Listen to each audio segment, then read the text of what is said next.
ابتدي المعنى ومبدأ ذكر الله، ابتدي المعنى ومبدأ ذكر الله،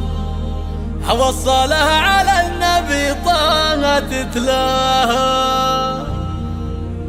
بعدها سوق الابيات من هلا علم عبد الله حروفي ومعناها.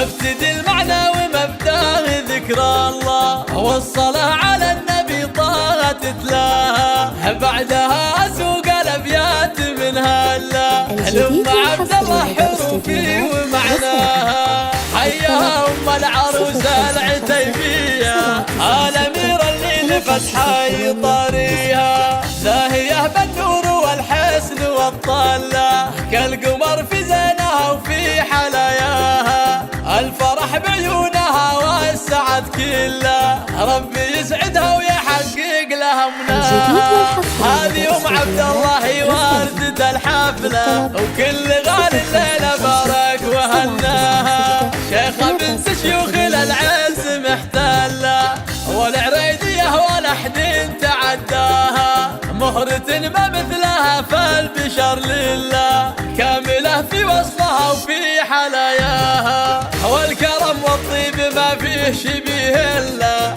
طيبها من طيب ابوها ومرباها، بنت شيخ بالكرم صيت من مله، والمواجب الجزيله تبناها، ونعم بالثبتان والمجد هم اهله، لابث بالعز والمجد مبداها، من عتيب الهيله الى الفخر كله، عزوة رسل طويلة تنصاها، والعتبا خوال محمد رسول الله، من حليمة طب نسبها ومنحاها، والختم يجعل الافراح من هلا، والسعادة بداركم دوم تغشاها، والختم يجعل الافراح من هلا، والسعادة بداركم دوم تغشاها.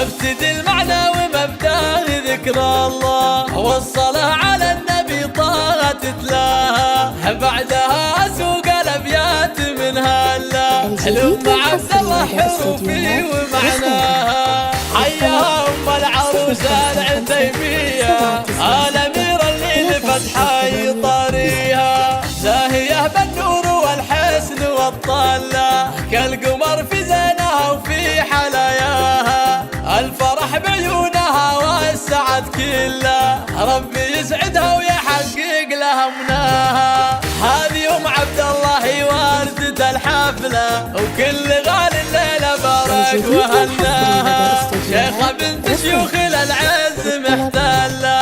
والعريديه ولا حد تعداها، مهرة ما مثلها فالبشر لله، كامله في وصفها وفي حلاياها، والكرم والطيب ما فيه شبيه الا، طيبها من طيب ابوها ومرباها، بنت شيخ بالكرم صيت من مله، والمواجب الجزيله تبناها، ونعم بالثبتان والمجد هم اهله، لابث بالعز والمجد مبداها، من عتيب الهيله الى الفخر كله، عزوة رسل طويلة تنصاها، والعتبا خوال محمد رسول الله، من حليمة طب نسبها ومنحاها، والختم يجعل الافراح من هلا، والسعادة بداركم دوم تغشاها، والختم يجعل الافراح من هلا، والسعادة بداركم دوم تغشاها، والسعادة بداركم دوم تغشاها.